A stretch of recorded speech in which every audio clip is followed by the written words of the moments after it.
big breakthrough for the art form of animation happened when Walt Disney gave the world the first cartoon with synchronized sound, starring a little fella named Mickey. It's hard to believe, but just a decade later, Walt Disney astounded the world with the first ever feature-length cartoon, Snow White and the Seven Dwarfs. A story told so well that it's won the hearts of audiences decade after decade.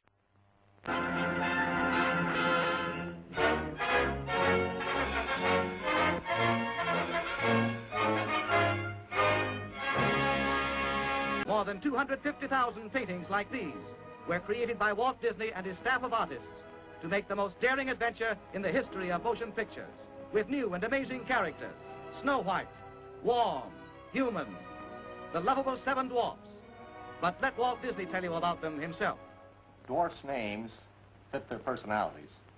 This pompous-looking individual is Doc, the self-appointed leader of the group. And this little fellow is Bashful. He's secretly in love with Snow White. And this funny face is Sneezy. He has hay fever. And old Droopy Eyes is called Sleepy. And Happy here with the beaming smile. And old Sourpuss here is Grumpy, the woman hater. And last but not least is Dopey. He's nice, but sort of silly.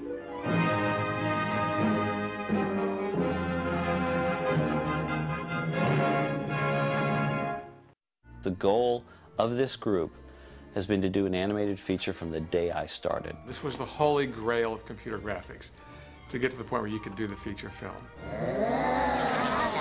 The biggest thing this film does to advance computer animation, I believe, is it tells a story. This film is driven by characters and story first.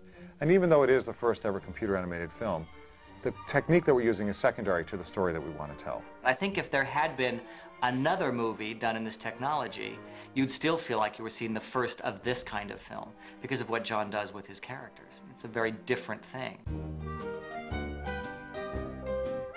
I remember the moment when I first saw computer animation of any kind. I was working at Disney as an animator, and two very close friends of mine were working on Tron. And the moment I saw it, it was like, ah, this is it. This is the next step, the next plateau. This is the future. I knew that computer animation wasn't a whole new medium. It was just new tools within the medium of animation. So all the things that I learned as far as principles of animation and film grammar still apply. And so when we started working with it and making short films, the most important thing to every one of my films was story and the characters. That drove everything. That looks so great. We were like pioneers, and it was so exciting. Every day you would go to work, and there would be like something new on the monitor, on the screen, and you're like, wow, that's great! When we were starting Toy Story, we knew that we would probably be making the first computer animated feature film. When it got animated, it was even more exciting. But nothing prepared us for the step that it took after it got fully rendered. My jaw was on the floor. I couldn't believe what I was seeing. And I mean, I directed the movie. I knew what was coming up, and I couldn't believe how amazing it looked.